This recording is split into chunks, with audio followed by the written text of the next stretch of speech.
dominate this fight, it's going to say, Conor, you ain't what we thought you were. Because as you know, Dre, most of the guys from the UK, they have to come prove themselves in the United States of America or against a good American fighter. Game is a lot harder than, the game gets harder. Yeah. And you when you don't have them legs and them lower extremities and they not working right, because of age, because of tough fights, you put yourself in position to get hit a lot and kind of being... Ryan Garcia is a hell of a puncher. He's very explosive. Dangerous hook. Very dangerous. Everybody know that hook doesn't knock a buffalo out. Roy Jones Jr. has raised serious concerns about Conor Benn's decision to pursue a fight with Ryan Garcia, arguing that the matchup could backfire badly on the British welterweight. The potential bout is already generating significant buzz, with both fighters... Great eyesight. He has great reaction time. He's going to be a great fighter. He's got to figure out how to use it. According to Jones, Garcia is the type of fighter who only needs one opening, and Benn's aggressive, come-forward style could end up handing him exactly that. While Benn's pressure works against many opponents, Jones believes walking into Garcia's range is a different proposition entirely. One lapse in judgment, one step too far forward, and the fight could be over. Probably throw a hook more like mine anybody seen. Yeah. He got that one-punch shock on that left hook. Deadly. And then he understands how to throw it. So yeah, that's where he is. 3. The matchup edged closer to reality when promoter Dana White confirmed that an announcement is in the works. The news spread quickly, with boxing personality Pound for Pound sharing the update on social media and sparking widespread fan debate. It's the kind of fight that appeals beyond the hardcore boxing audience. Garcia's speed and timing against Benn's relentless aggression is a genuinely compelling contrast in style. Our position and philosophy is that any fight can be made. I mean, this is the business that we're in. I mean, even the guys that are and crying and complaining and everything else, they run a business. They're involved in this sport to make money, and there are very small windows of opportunity. And when something happens that builds a fight, you have to capture that fight right there at the time and in the moment. So I don't believe that any... The two fighters have already been trading barbs publicly. Garcia took the first shot, mocking Benn's recent performance against an aging Regis Prograis and suggesting Prograis might have stopped him in his prime. Benn fired back, accusing Garcia of only calling him out after his tough fight with Chris Eubank Jr. and vowing to punch his head in. Garcia responded cryptically, and the back-and-forth has only intensified since. But no days off, building towards something big. Yeah, no, we're always working, but Bournemouth is beautiful. I've been here a few times with my family, but the work don't stop. And when you come around by the beach side, it's beautiful, isn't it? All right. It's like Santa Monica, bit better though. Yeah, exactly. Yeah, there's a lot to compare between the two. What about the big fights that are on the horizon for you? We're not there yet, but everything feels like it's building momentum with Zuffa, and there's some big fights potentially on the horizon. Yeah, I mean, I've made no secret in fighting for the WBC World title. It's the belt obviously my dad won, and you know, it'd be a dream for me to get that belt. I mean, the other person's doing a lot of talking, you know, as he does, so, you know, just hopefully he signs the contract. How many rounds do you reckon it will take you to knock out Ryan Garcia? I'm liking these questions, you know. How many rounds? I've got a lot to prove in this fight. Not just to everyone else, but to myself.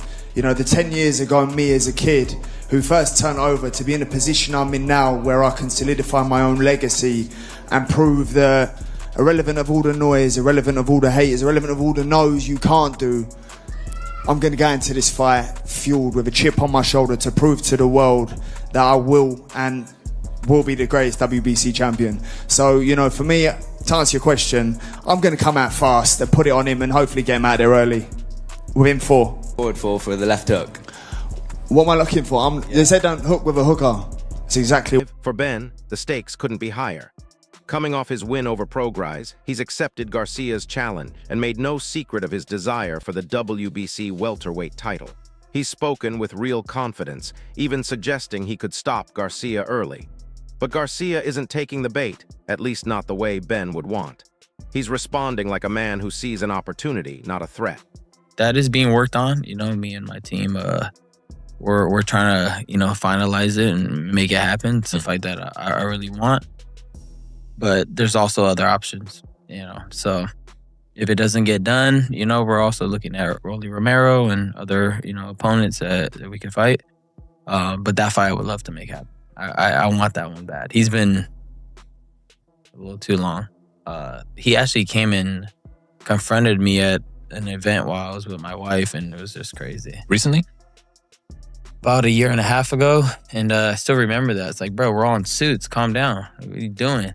Like, be professional, buddy. This is like, it reminded me of the movie Southpaw, you know, when he gets confronted and then she ends up getting shot. Like, bro, you need to chill.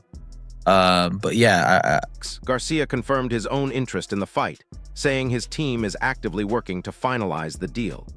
He acknowledged Benn as an exciting fighter, but identified his recklessness as a vulnerability, one he plans to exploit if they meet. Garcia also revealed a personal dimension to the rivalry, an incident at a public event where Benn approached him while he was with his wife, which Garcia found unnecessary and disrespectful.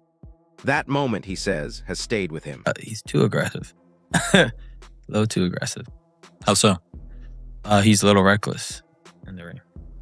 But I do think that he has a lot of tenacity, and he makes for a good fight, an entertaining fight every time he steps in the ring.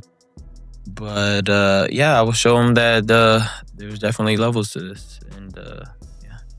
Is he 145? I mean, he's number one, so he's my mandatory. Right. So, yeah. There's so many politics and so much red tape in boxing that the number one contender and the number one title holder somehow can't make a fight work. You're right. Easily. Yeah. I mean, that's how it goes, man. Garcia also vented about the frustrating nature of boxing politics, the way business complications can delay fights that both parties want. Still, he made... But I asked a very direct question. This is first thing. He don't know me that well yet. Who do you want? Like, who's the guy? Garcia, yeah, that's all I want to hear. That's all I want to hear, Dana. That's what I was asking about. What about you, Dana? What do you want? Yeah, I agree with everything he said. That's why I'm in the business right now, is to make the fights that people want to see. Why did you decide to go for boxing? It's the move. You know, you look at what they've done with UFC. Look what they've done with WWE. You know, they plan on taking over, and we all share the same vision. You know, it's a different audience, massive platform, and something I'm really excited about. It wasn't an easy decision, but I've made the right decision. Yeah. Garcia, I want my belt. Keep my belt warm. September, let's go. Any day of the week, twice on Sundays. 10 rounds easy. Garcia, you're next. Keep my... Garcia seems like it's going to be announced. What do you make of that fight? And is there any sort of thing going on in the background with yourselves and Conor Benn? Yeah, there's still a lot of legal questions that need answering, and we'll deal with that appropriately. But, you know, in terms of that fight, I think it's a good fight. You know, I don't think it's a big fight in America. I think it's a big fight in the UK. Obviously, Ryan's a big star in America. Conor's not. Ryan's a bigger star in the UK than Conor is in America, and Conor's a big star in the UK. So, yeah, I don't think it's a fight that's going to do massive numbers, but I like the fight. I think it's exciting. I think at 147, Ryan's a big fight. I don't think Conor should be fighting at 147. I think, you know, I like him up at 160 or up towards that weight class, but I think... getting that Garcia fight done. But listen, I'm not short of options. You know, there's a lot of fighters calling me out, big names calling me out.